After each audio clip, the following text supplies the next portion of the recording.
Hey guys, and welcome back to this channel. In this video I will be showing you guys how you can display your current activity as your status on Discord.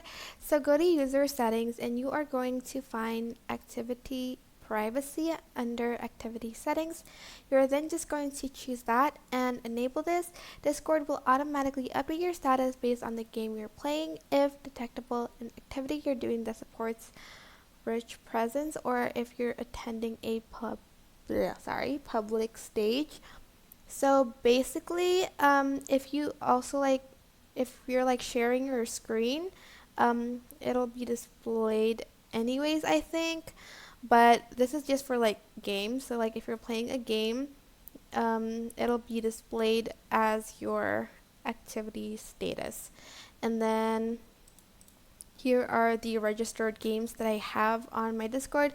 But if you're not seeing your game, you can press add it here. For instance, you're playing, well, you're on Microsoft Edge. You can add that if you'd like. But if you don't see your game here, you can see it over here, and you can even type it.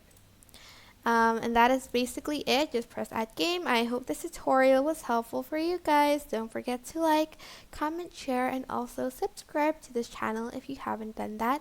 If you have any questions, just leave it in the comment section down below and I will try my best to answer them all. Thank you so much for watching. Bye!